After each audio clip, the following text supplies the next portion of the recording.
Seat. Give me a seat. Okay. Jaya Radha Madhava Kunja Vihari Jaya Kunja Vihari Jaya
Om Namo Bhagavate Vasudevaya.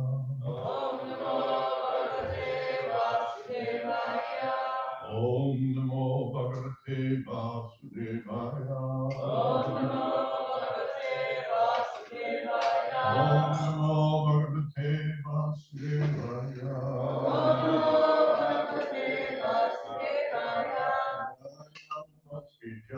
Nayam Namaskritya. Nam Shiva Narottama. Nam Shiva Narottama. Devam Saraswatim Vyasam. Devam Saraswatim Vyasam. Rojayam Dhiraye. Rojayam Dhiraye. Nastapreshu Bhadreshu. Nastapreshu Bhadreshu. Nityam Bhagavata Sevaya. Nityam Bhagavata Sevaya. Bhagavati Tamashloke. Bhagavati Tamashloke.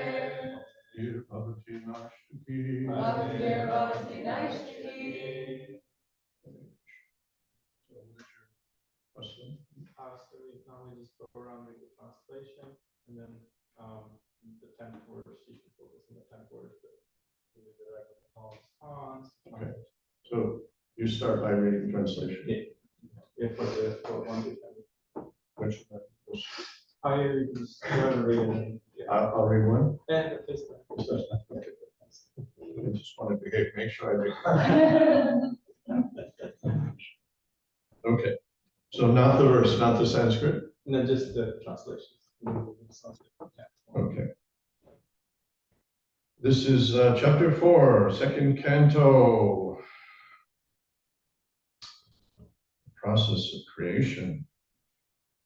Suta Goswami said, Maharaj Parikshit, the son of Uttara, after hearing the speeches of Shukadeva Goswami, which were all about the truth of the self, applied his concentration faithfully on Lord Krishna.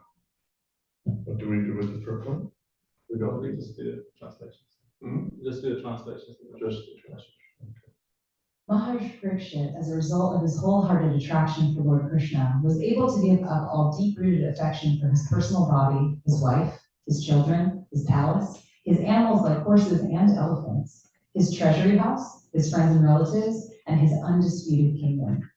O great sages, the great soul Maharaj Parikshit, constantly wrapped in thought Lord Krishna, knowing well of his imminent death, renounced all sorts of fruitive activities, namely acts of religion, economic development, and sense gratification, and thus fixed himself firmly in his natural love for Krishna, and asked all these questions exactly as you are asking me. Maharaj Parikshit said, O learned Brahmana, you know everything because you are without material contamination. Therefore, whatever you have spoken to me appears perfectly right. Your speeches are gradually destroying the darkness of my ignorance, for you are narrating the topics of the Lord. I beg to know from you how the personality of Godhead by his personal energies creates these phenomenal universes as they are, which are inconceivable even to the great demigods.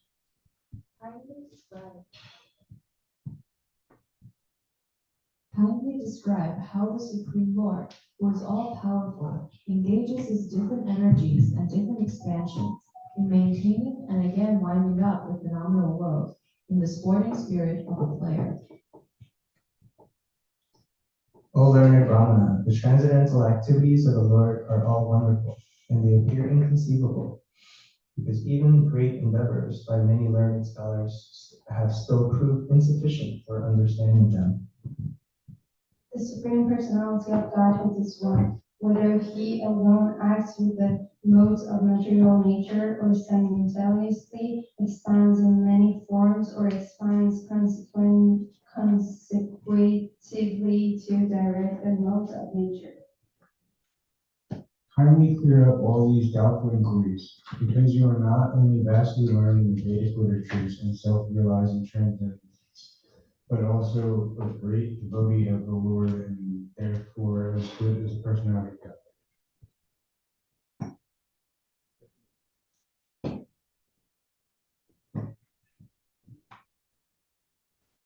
Do we read that report?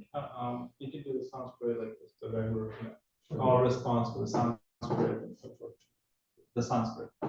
The Sanskrit. On this. Okay.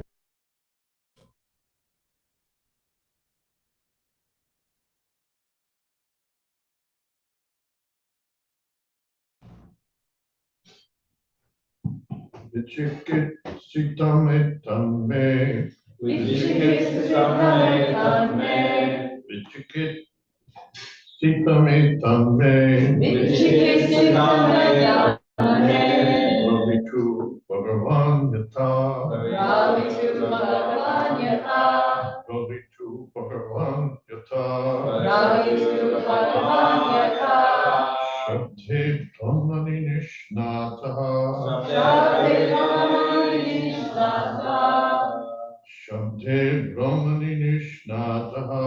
Shabde Brahmani Nishnataha. Paramimscha Bhavan Kalu. Parasamisha Bhavan Kalu. Paramimscha Bhavan Kalu. Parasamisha Bhavan.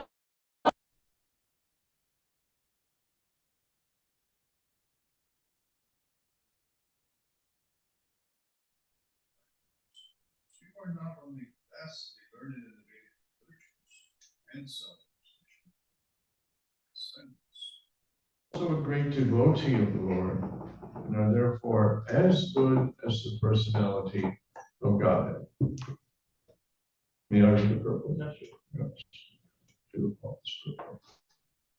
In the Brahma Samhita, it is said that the Supreme Absolute Truth, Govinda, the personality of Godhead, although one without a second, is infallibly expanded by innumerable forms non-different from one another. And although he is the original person, he is still ever young with permanent youthful energy. It is very difficult to know simply by learning the transcendental science of the Vedas, but he is very easily realized by his devotees. Two different things, know and realize. Interesting. Realize means pratasya, comes to you. Know means that you study, analyze, and contemplate. But realize means pratasya, comes down. The expansion of different forms of the Lord, as from Krishna to Baladev to Sankarshan, and from Sankarshan to Vasudev, from Vasudev to Aniruddha, from Aniruddha to Pradyumna, and then again to second Sankarshan, and from him to the Narayana Purusha avatars, and innumerable other forms, which are compared to the constant flowing of the uncountable waves of a river, are all one and the same. The river analogy has different waves. Certainly they're all equal. They're all equal. Can't say one is. So here the Lord is not depleted, nor are his expansions anything less. They're specific. He is all, and they're specific, like Nashringa is specific. At the same time, he's still all. The brain doesn't compute that. The brain likes zeros and ones, quick on, off. It's limited in that way. This requires multi-dimensional understanding. That you can do from here, not from here. So this analogy of the river, all one and the same. They are like lamps of equal power, which kindle from one lamp to another. That is the transcendental potency of the Lord. The Vedas say that he is so complete that even though the whole complete identity emanates from him, he still remains the complete whole. Purnasya Purnamadaya Purnameva Vashishyate. As such, there is no validity in a material conception of the Lord produced by the mental speculator. That comes from here. It has to be an illumination, multi-dimensions, unlimited dimensions. This is the problem with understanding Krishna. Even he cannot understand himself. Even he becomes a little surprised. And he is ever fresh, ever expanding. As soon as Anantashesha, whose millions of mouths, millions of words are pronouncing the glories of the Lord eternally, as soon as he achieves 1% of an explanation of the Lord's already expanded. He's already ever fresh and never new. So this is the nature of God. The brain rejects this. The brain specifically rejects it because it cannot grasp it. And it's eager to control due to the ego. As such, there is no validity in a material conception of the Lord produced by mental speculator. Thus, he remains always a mystery for the mundane scholar, even if he is vastly learned in the Vedic literatures. Vedeshu durlabam adurlabam atma bhaktro.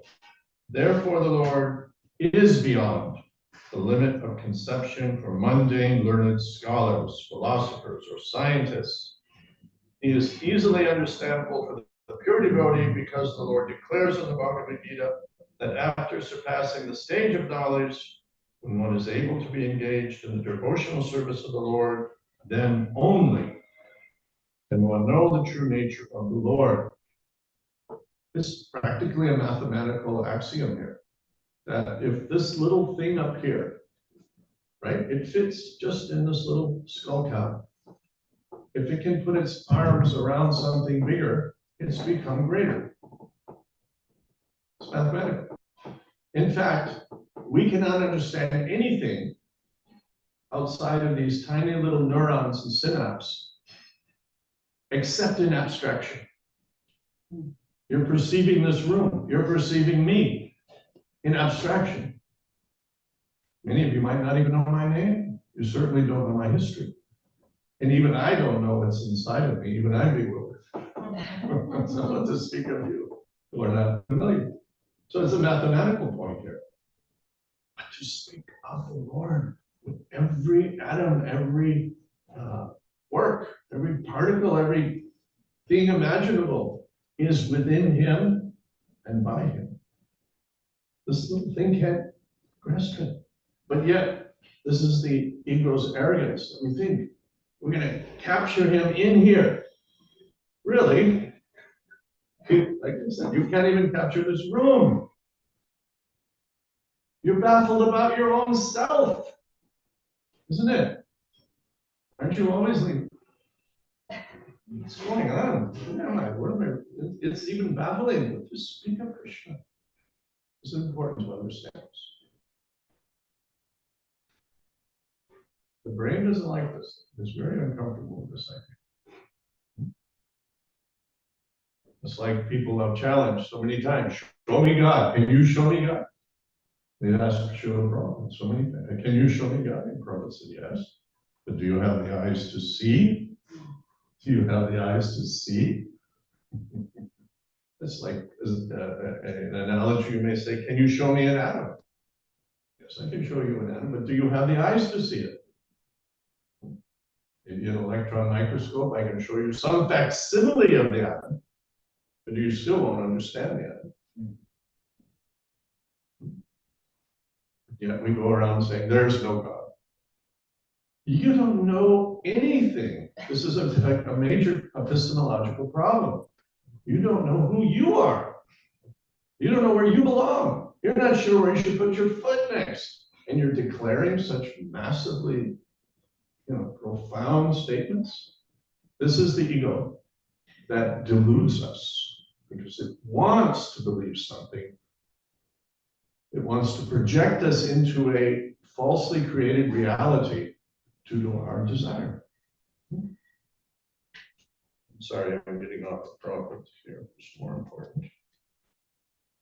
Then he says, one cannot have any clear conception of the Lord or his holy name, or his form, attributes, pastimes, etc., unless one is engaged in his transcendental loving service. Why is that? Because we're engaged in a relationship. If I want to know you or you want to know me, we should start interacting together. We should do something together.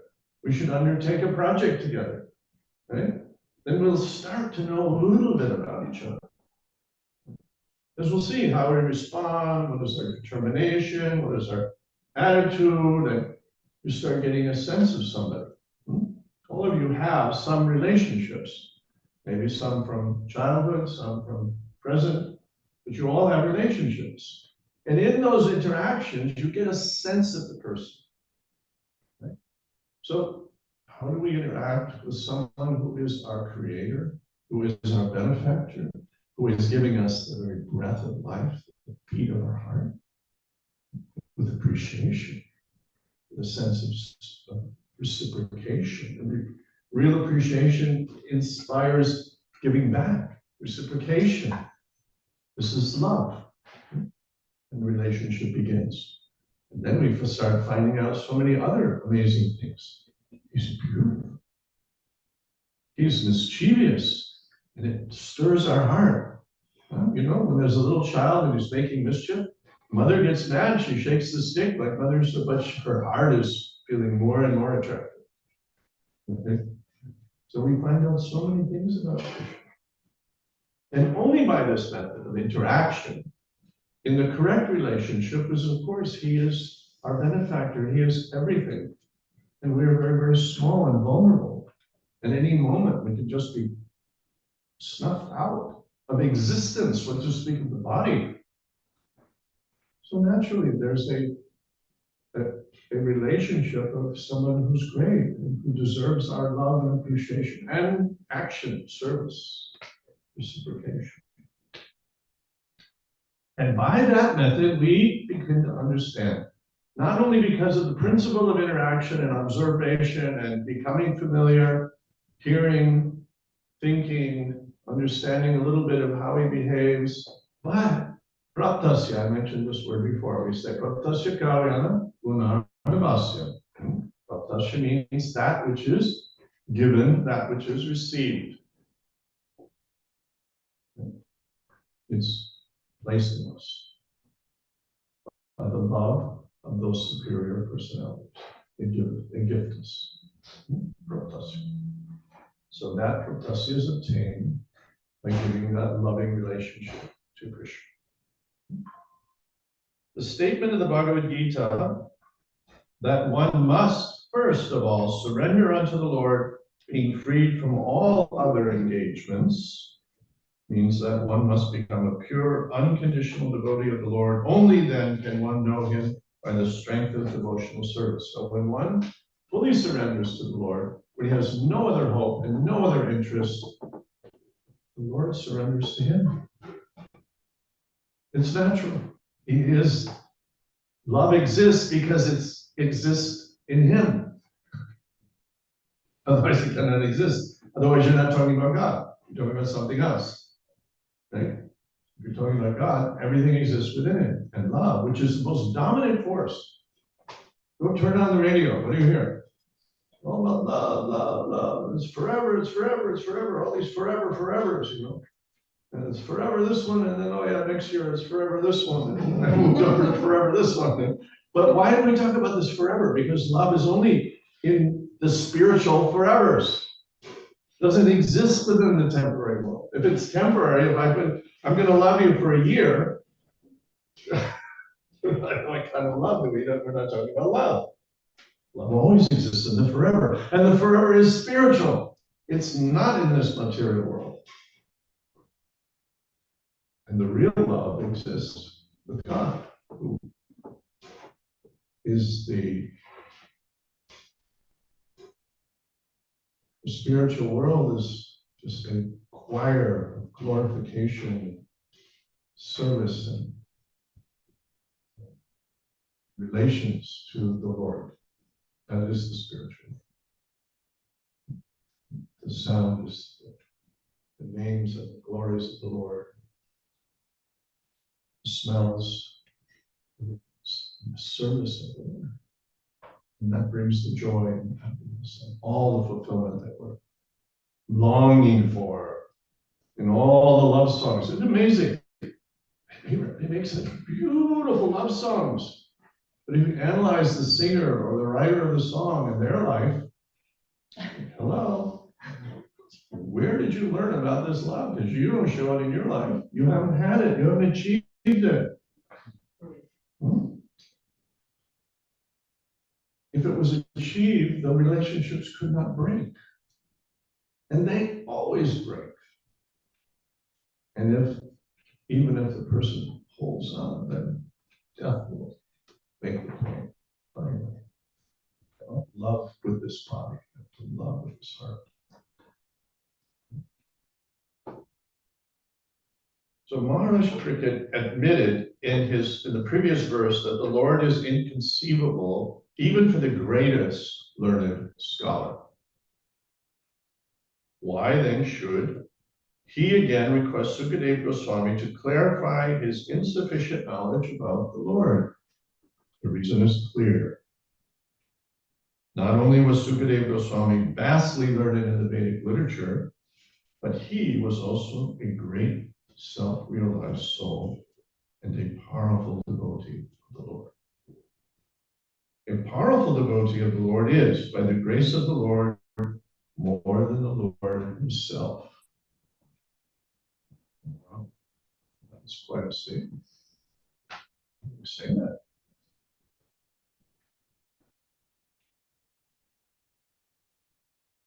The Lord, here's an example, the personality of Godhead Sri Ramachandra. Chandra attempted to bridge the Indian Ocean to reach the island of Lanka, but Sri Hanumanji, the unalloyed devotee of the personality of Godhead, could cross the ocean simply by jumping over.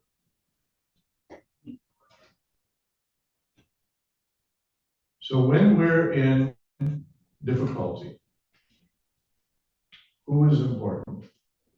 The person who brings us out of difficulty. That is the great person. When we're at war, who becomes the hero, the great person? The person that sacrifices everything to win the war. So we are in difficulty and we are in a war. We're under attack by hostile forces. And we are feeling quite hopeless. We don't really know where to go. And so the Lord empowers his devotees to come and help us, and thus they become great.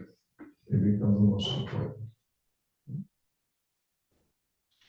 There's a story about Sri Ramanujacharya, who is the founder of the Sri Vaishnava Sampradaya. He was a great preacher in his time, and he had millions of disciples in his own time. Hugely successful converting people to Krishna Bhakti. So he was visiting a temple in Karnataka with the Gopal deity in the temple. And the Gopal deity was observing all of the disciples.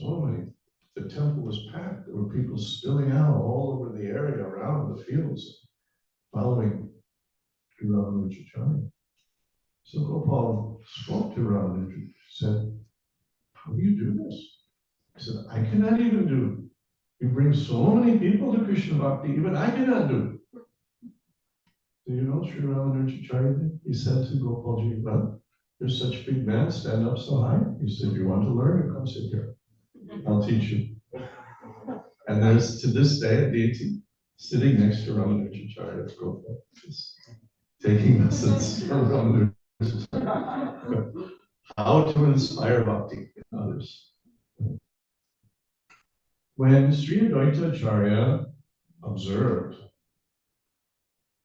the condition of the people in this age and this time, and being unlimitedly intelligent, he could understand what was going to progress to now and then even worse in the future. So he was very concerned, feeling great compassion for us. And he appealed to the Lord that your normal amazing avatars won't do. They won't do.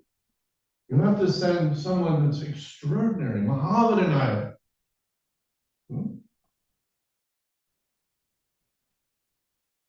So the Lord came as a devotee, isn't it? This is what we celebrate here. That in this Kali Yuga, he came as a devotee. Because that was his Mahavadanaya, it was his most powerful, most great form. He could have come as the Sri, so many great personalities that he's manifested.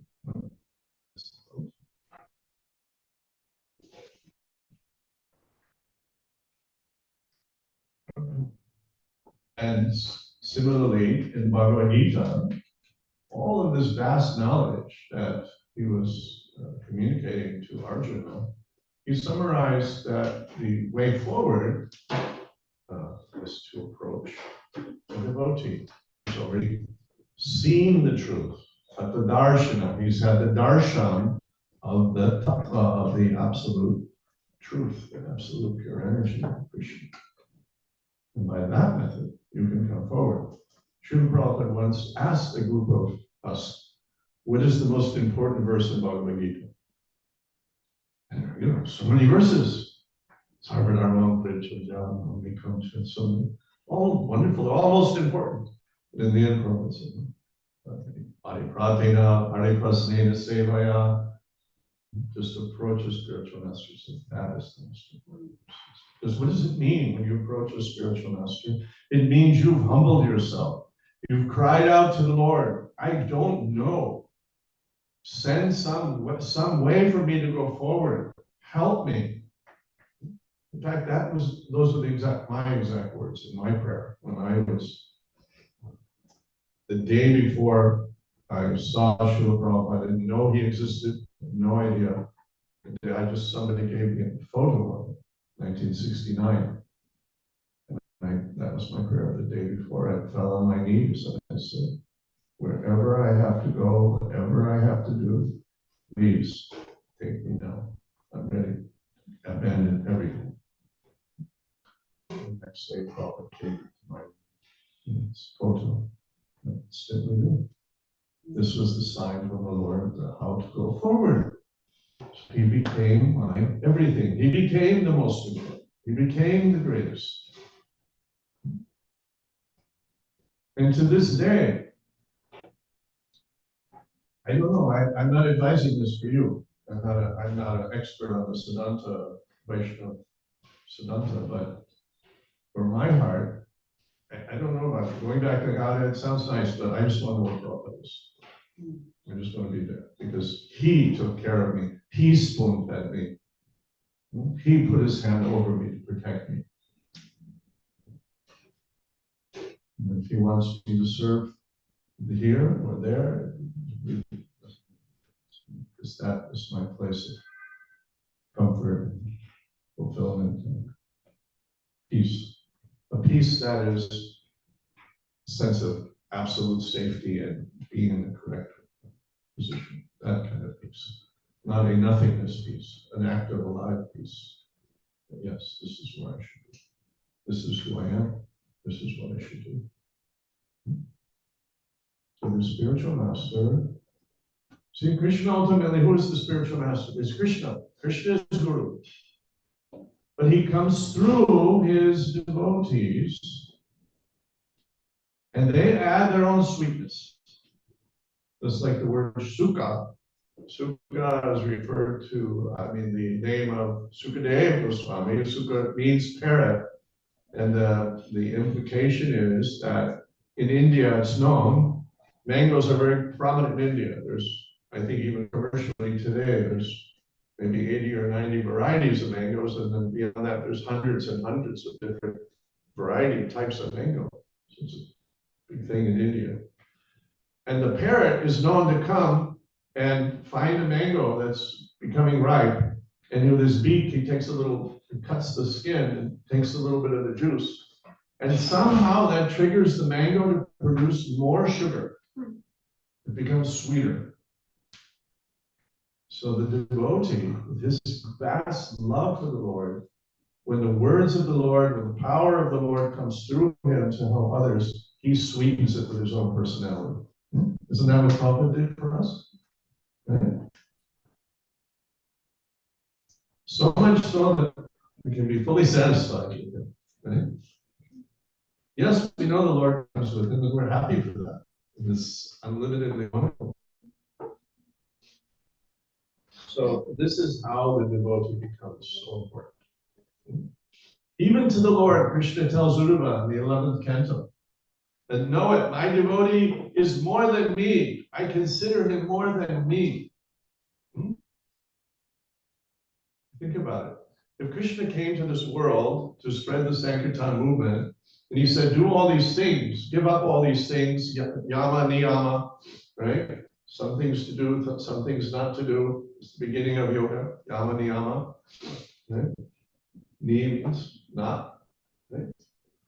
So we would say very easily, well, look, you're Krishna, you live Govardhan Hill. You can do all these things, but I'm just a little tiny spark, hardly nothing. I'm hardly existing, so small. But when another jiva comes, who's doing all those things, and he says do it, you have to pay attention. This is proven. He's proven. Yes, it can be done. And the Lord himself is amazed that such a small jiva can almost be extinguished. This little spark of the fire can be extinguished so easily. He's overcoming my illusory energy. He's defeating all of my tricks due to his love. The love is the most powerful force. That's why we hanker after it. We search for it. We're constantly defeated because our purpose is not yet pure. We would like to have love, but we want a little thing on the side here too. It's like, right? It's like the husband who said, I'll marry you. Do a girlfriend side. What is that? What are we talking about here? So, unalloyed, unalloyed. When you mix metals together, that's called alloy. Right? No mixing, not pure. No other purpose. Yeah, that's mentioned.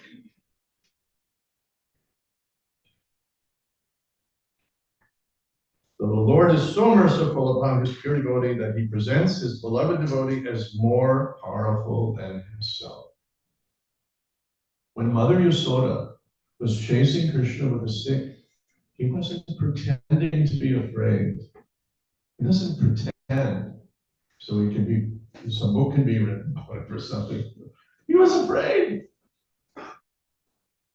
When Sri Radha says, you don't know everything, he's really baffled.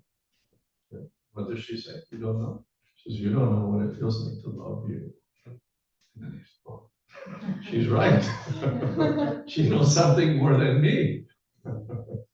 Right? This is the interplay of love. That even the small child can control mother and mother. It's the love relationship. So the spark of the jiva that's unalloyed, that loves the Lord and puts himself fully vulnerable to the Lord. I have nothing else. I've come to you, falling on my face, a failure in every way. I have nothing else but you. What is Krishna? He's forced. Not forced, he's happy about it. But what else can he say? Of course, I accept you. I made you to love me and for me to love you. This is the process of Krishna consciousness, that we start calling out the Lord's name. The baby is very tiny, and he calls out to his mother in some garbled words. Nobody knows what the baby's saying, but the mother knows. The mother knows. He's calling. She knows. Similarly, at the beginning of chanting, when we call out, the name is not, we cannot pronounce the name with this ordinary tongue and lips. It's not possible. That is, the beginning is called Namabas and Namaparad. Namaparad and then Namabas. Namabas means basically the shadow of the name. It's not really the name until you're in Shuddhanath. So nobody really is hearing the name from a very beginning devotee. But they may be hearing the intention, which is auspicious in itself. It's very elevated. You can hear that. Person wants to call out. But Krishna knows what you're saying. Like the mother, he hears that you're with your heart, you're calling me.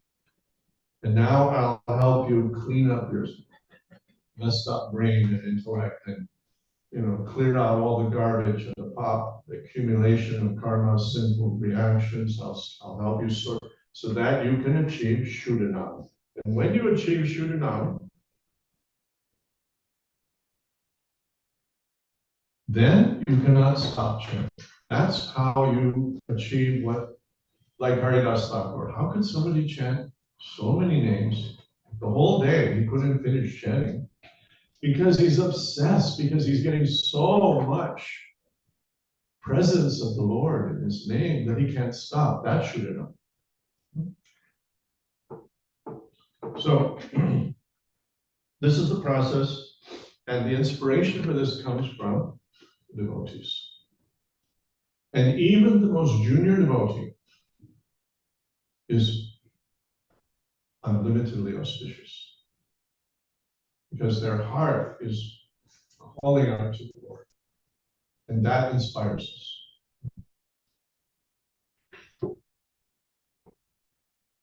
And the Lord is already paying attention. So when a person has rejected the Lord and wants to live in the material world fully, right? Then the Lord says, well, okay, I've set up this whole system for you. You can pretend you're a big man. You can think you're going up, and even your planet is not the size of an atom in relation to the creation of the universe. I mean, that's just a scientific fact, right? Even your planet. And so you may dominate, a town, or you can be called the richest man in the world, but hello, your world isn't even the size of an atom in the universe. It's literally not the size of an atom in the universe, right? So you can never be anything but nothing, almost nothing, right? But as soon as you become connected to the Lord of all, He is eager for that connection, He accepts that connection, and He begins to guide you through the devotees, through the spiritual masters, through the acharyas, through the shastras. And He becomes closer and closer as we become closer and closer to Him, the process. So,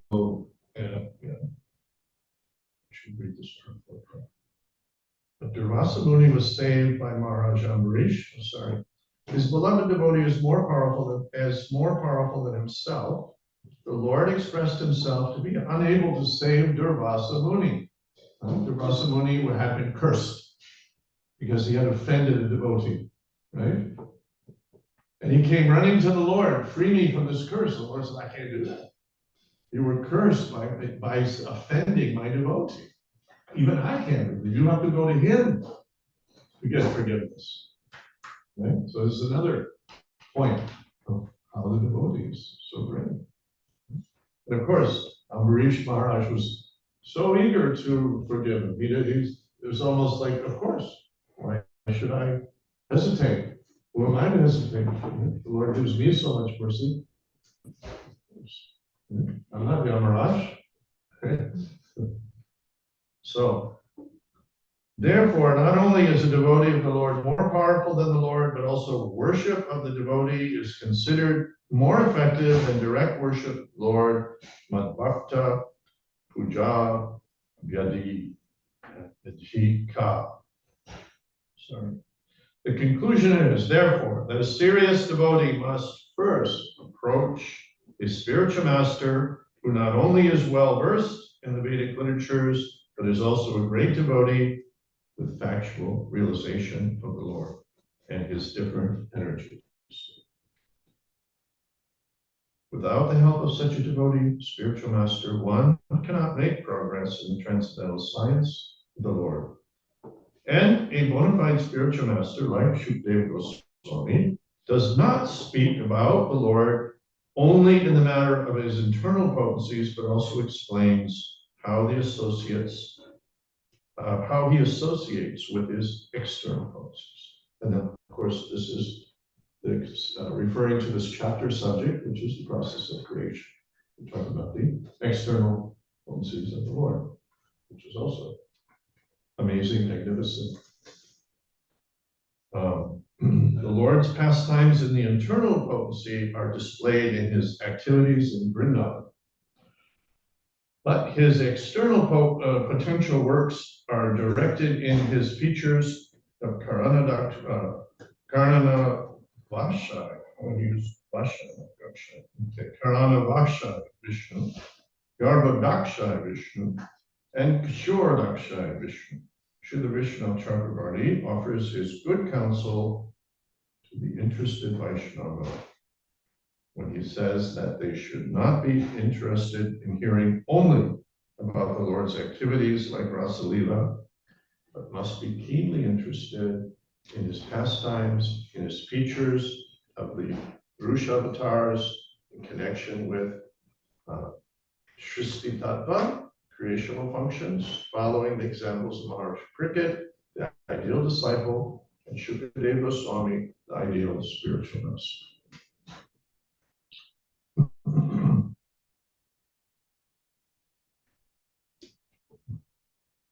So I think I'm not supposed to speak so much.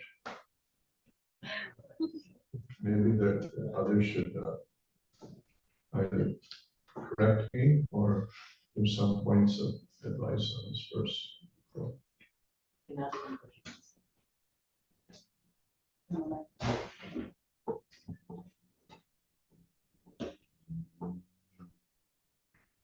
It was really good, sir. The class was really good. My name is Arun. I always have a thing. I listen all those things. They always say that you should have a master to achieve something. But nowadays, how can you get the master? So master means who is poised, everything. Who can set you the good path. So where do you find, how do you find those masters? Because world is not that same as it was being in the centuries ago. Right. Well, actually, it's not so difficult. It's quite easy to get faith in the great Acharya like Srila Prabhupada. There have been innumerable great Acharyas throughout history, and there may be others today. But Srila Prabhupada is very easily accessed. We know he's there. He's also elaborated himself rather than having to sit down and hear everything. He's speaking to us through his books. He's put so much effort into his books. So he's given a very convincing, very easy to have faith in pathway forward. And he's trained some of his disciples, all of his disciples, but some have learned better than others. And when they're teaching what he's taught, they're like him, isn't it? In their effect, because they're teaching what he's taught. And what is he teaching? He's teaching what his guru and the gurus, all the gurus before him taught. Right? When he was translating these books, even the purports, even the examples given, if you start reading Vishwanath Chakrabarti, you should always carry the translations or the purports of Vishwanath Chakrabarti for his guru, Bhaktisiddhanta. You'll find even these examples are exactly in those books, right? So he just drew out of the explanations that have been given over centuries and millennia, thousands of years, and had so much effect, so much good results. So it's very easy to obtain faith in Srila Prabhupada. It's just very easy. The heart finds it very convincing, isn't it? And then when you start studying, the intellect is amazed. It's so convincing, you can't find a piece that's not convincing, right? So there's the start, right? And then you find some devotees who are well trained in it and who have agreed to spend their life helping you. You work with that. Thank you. Right? And so you're connecting to that whole parampara, which connects to Krishna. There are 4 main Vaishnava paramparas, and this is one of those 4 Vaishnava paramparas. This one happens to be very active and has been elaborated for our Western circumstances. We're not really different. Indians are not really different, but our circumstances have been different. In India, we're born with a whole different background, which can be very helpful for Krishna consciousness, of course. Here, we're born with a very different background. But the way Prabhupada has explained it and the way his disciples are able to explain it is especially effective. It's not that Sri Vaishnavas are not connected to Krishna. They are connected to Krishna. But they have not, their acharyas have not taken the effort to reach out to the West. That's the only difference, right? So this parampara has taken that effort. And this parampara is directly inspired by Chaitanya Mahaprabhu, who was especially wonderful avatar, the most Mahavadanaya Krishna Prema Pradaya, he gives Krishna Prema.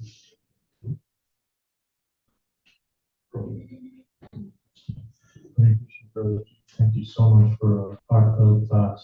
I am meditating on this last line by Vishwanath Chakrabarti Thakur, where he saying that one must not just meditate on the pastimes of Sri Krishna, but also on those, on the pastimes of the Purusha. So, as Gaudiya Vaishnavas who are aspiring for Madhurya Bhav, how does listening to pastimes which induce reverence, but which is mostly the case when we hear pastimes of Vishnu or the plenary expansions of Krishna, how does that support one's bhakti to hear pastimes of reverence versus the sweeter pastimes which induce love? Right. Well, it's of course true that the Gaudiya Vaishnavas, especially coming through Chaitanya Mahaprabhu's line, well, those are the Gaudiya Vaishnavas. Their goal is the highest goal, understanding the highest rasa, Madhurya Lila. But one must have a balanced diet. Everything that is existing is analogous to the truth. Everything. And similarly, the body, you may like a particular food, and that's fine. And that food may inspire you. But if you don't have a balanced diet, any one particular food may not give you good health. That's all you need. So, I mean, this is an analogy. It has limitations. Actually, you could live on milk. There are yogis that do that. They just live on milk.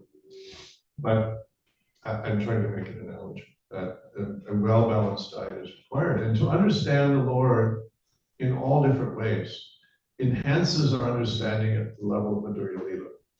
When you see that Krishna is, if you're only thinking Krishna is engaged in amorous pastimes with the gopis, you will get an idea that he's just a lusty boy like me. But when you understand that that same boy is creating the universe, he's manifesting his Lord Nrsimhadev, he's doing so many other things that are unimaginable, then you appreciate, no, he's not like me. He's somebody else. He's somebody else. Completely somebody else. Right?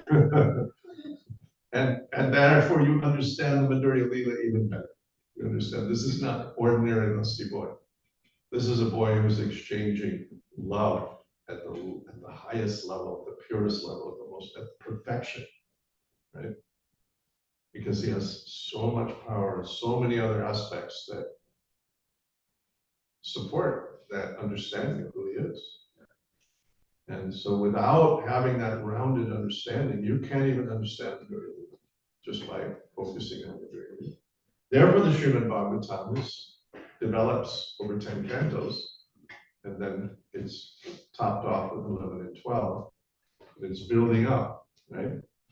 And for us, the most important is this foundational understanding of Krishna. Therefore, sometimes Srila Bhaktisiddhanta Saraswati had said to his disciples, now remember, they were all born in the 1890s and, very, very wonderful families, Vaishnava families, most of them, like Prabhupada was.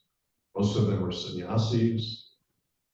They were like real sannyasis, glamorous sannyasis, rich sannyasis. They were real sannyasis. And still he said, you should just read up to the third canto. That's all you need.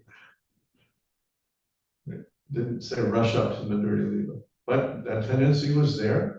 He was counteracting. It was a big part of his mission, as you know, was to counteract that sahaja, rush to the, like we could understand intent. You can't understand who is interacting with the gopis until you know who he is. Until you know what a magnanimous, wonderful. This person, lust is manifested as a extreme narcissism in this world. It's extremely selfish. When somebody is obsessed with lust, they don't care about anybody else. But when you understand the Lord, how much he cares in all aspects, every living jiva, for every jiva, and how he's made these wonderful arrangements, then you understand.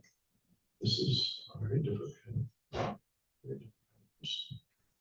So that I'm just trying to explain that the well-rounded diet is required, and this chapter is very, very important. These chapters, and then in the fifth canto, it goes further into the whole design of the universe. It's just amazing, right? What Krishna has done. It also opens our mind up and our spiritual mind up to understand there's so many dimensions. It's not just some lusty boy with lusty girls. It's completely different. And you have to have that foundation to begin to understand. And if you don't understand that, then what will happen is you will become envious of Krishna and you'll think, I also think I can do that. And that happens. It's happened so many times that people that absorb themselves in Madhurya Lila without the grounding, without the foundation of understanding who these persons are and how different they are from me, right? That they start doing it themselves. It's happened in ISKCON. You know that? Back in the early days, there were some charming men that would bring wives over. They were coming in there and they were doing dancing. Those are the only devotees I saw Prabhupada push out of the movement. The only time I ever saw people. And of course, you know, that occurred in many ways in India, in Goa. That's one of the purposes that Bhaktisiddhanta was very focused on, was to eliminate this. And it comes in, it sneaks in. We want to go the cheap way. So I hope that helps a little bit. I'm not an expert on these things. A few thoughts.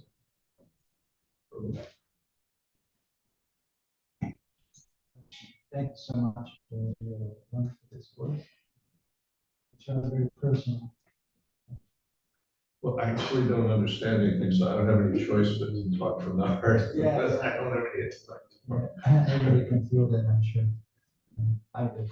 I want to, for those who have missed the text on the group chat, I want to ask you, from your entire experience, you joined so early, 69, and you served Prabhupada in both Calcutta and Miami. You were told.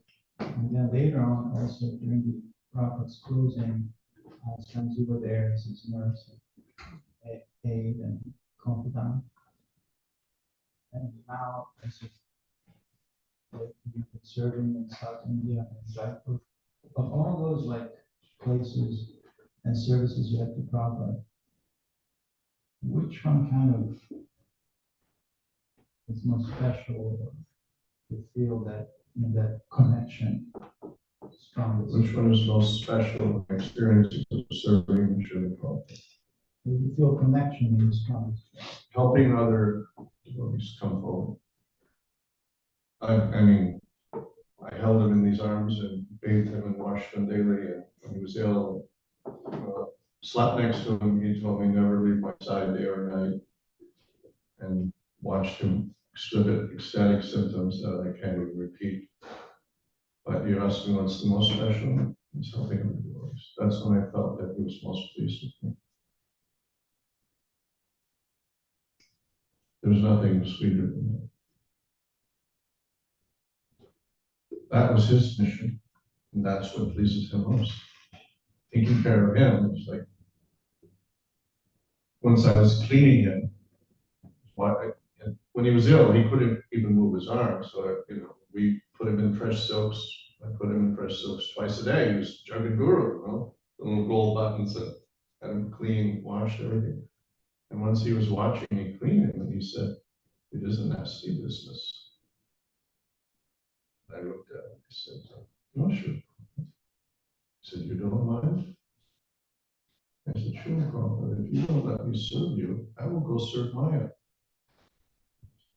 It's true.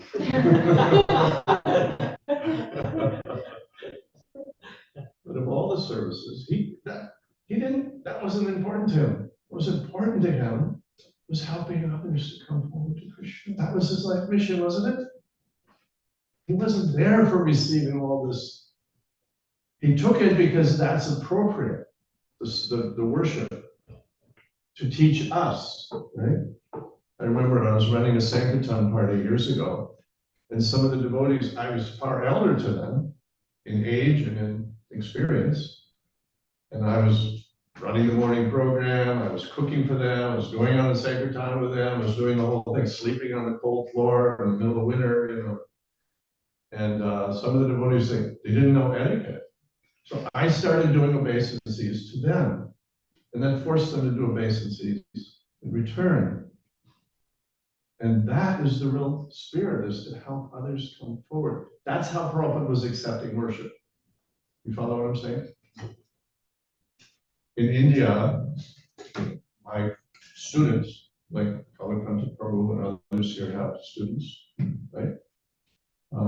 You know, they call me Swamiji, they garland me, and I reluctantly accept it because that's the etiquette that teaches them how to worship. But I never feel comfortable with it. I never like it much. But, you know. So, but what I know is that Prabhupada wanted to help others, and when I do that, then I know that I may be pleasing him a little, and then I know I'll get my wish. I'm actually investing in a bank. I have an intention to buy something, and that buying is that I want to be with him again. Trying to gather some coins. I can bribe my way through that. That's currency. That's it. That's his mission. That's who he is. He's a savior. He's a savior. There's not just one savior. There's many, many wonderful devotees who are dedicated to helping others. And the ultimate savior is only Krishna, and they get some power from Krishna, and they give it. It's like he gives them wealth or something. They pass it on. They want to give it out. They don't want to keep it. So getting in that mood is the sweetest. It's where you feel. Yeah. When I left serving Prabhupada, so to speak, I mean, when I left being his nurse in the last year, right? It was in the last few weeks when so many senior devotees had come, and a few of them were as well equipped and experienced dealing with his body as I was, and had a lot of experience in the past. And they wanted to be there because I had been with him for so long. It was very intimate. There was not so many devotees around. And so they were doing everything that I was doing. And I didn't want to just sit around like a groupie and just be there. But so I asked them, Srila Prabhupada, so many others are doing what I did before, and maybe I should go and serve you in other ways and help me preach. He said, yes. He said, be blessed, Abhiram. That was the last words he said. 3 weeks before he left. So, Be blessed. Be blessed, Abhiram. So being blessed means to pass on his mission, to stay in his mission, be kind to others, and the Lord will be pleased. All the gurus will be pleased, and your heart will be joyful. Yeah, so that was wonderful to be with him, but I know who he is. He's the ocean of mercy. And to keep passing that out, you get more of it comes back to you.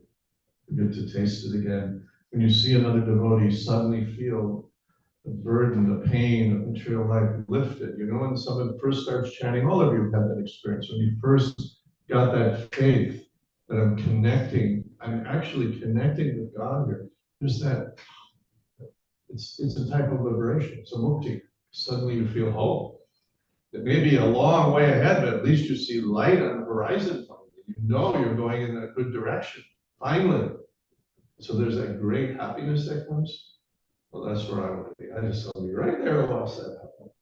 that's the sweetest time. Of course, after that, then the weeds start growing, whenever you burn a field down, then you make it very, very nicely accommodates the seeds of weeds that are in it because you're eliminating all the other annoying plants. So they can come. So then you gotta do a lot of work to keep that garden just right.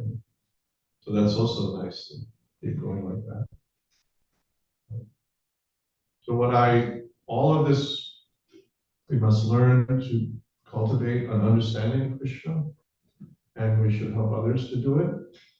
And then that's the Vedic tradition. Actually, if you're let's say you're a dance guru in classical Indian dance, or a music guru in classical Indian music, if you don't pass on the knowledge, you're considered to have, what do we say, like looped. You're discarded by all of your other associates in that profession or in that art. You're considered to be, you've offended the system, you've offended the guru parampara, because you're obligated to pass it on. So any great guru, or any great like Indian classical musician or Indian classical dancer, I've known many, I was a little involved in that for some time. They all have classes going on in their house. They have to. Whoever.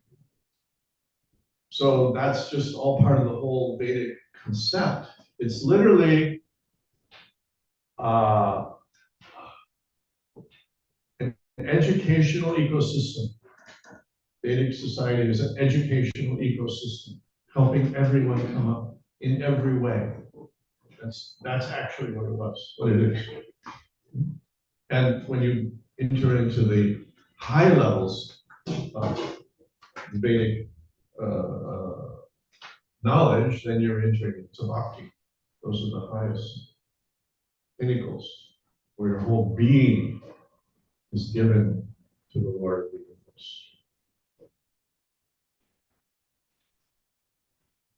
So every one of you can taste Srila Prabhupada's personal presence.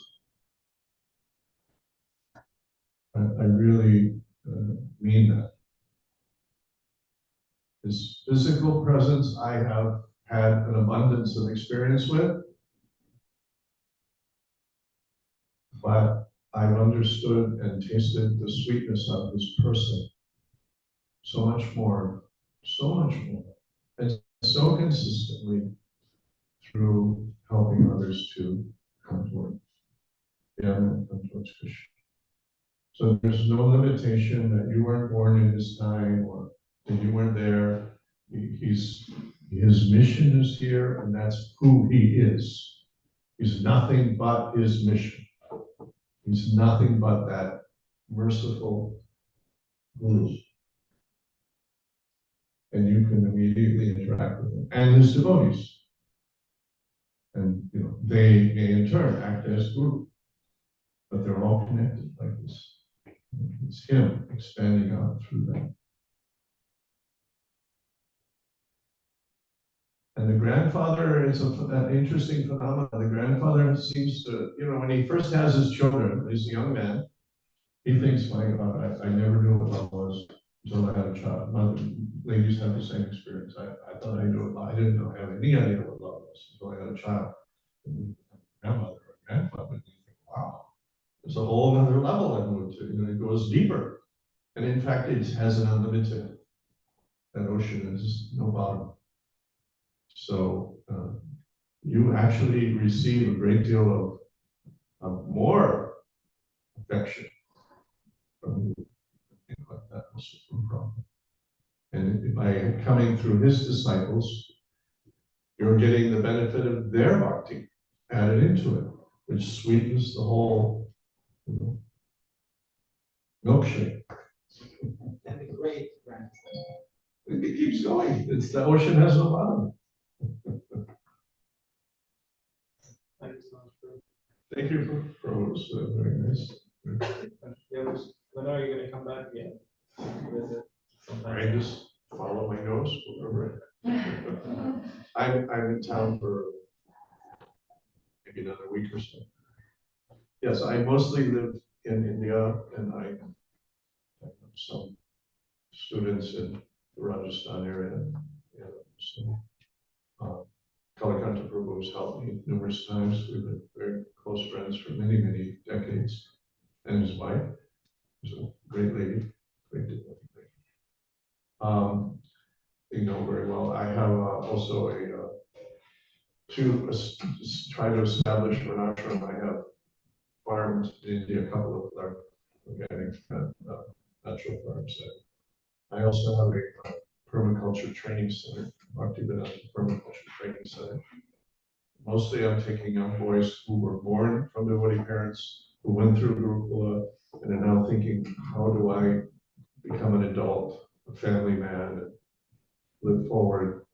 And so we're teaching them how to be prosperous in that life of farm agriculture. It's just the one little brick I'm putting towards I like to say that the Christians need to go Amish. We need to go Amish. If they would stop eating the cow, they'd be the perfect, example. They have community, they're prosperous also. The Amish are very wealthy. They don't live like that, but you go into an area where the farm's good land is and just try to compete with the Amish. As soon as a farm comes up for sale, cash, they got it. They're expanding too. And so it's a nice example to say that Christians need to go Amish. Interdependence, community, we're bonded together.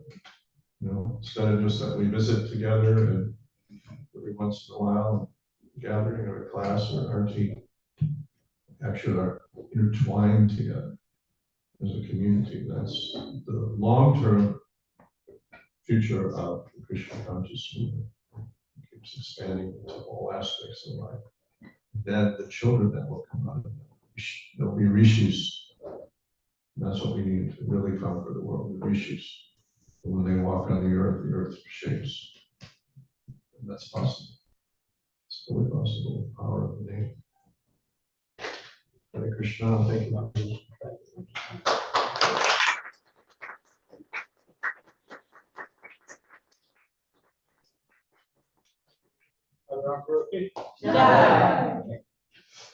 Mahaprasad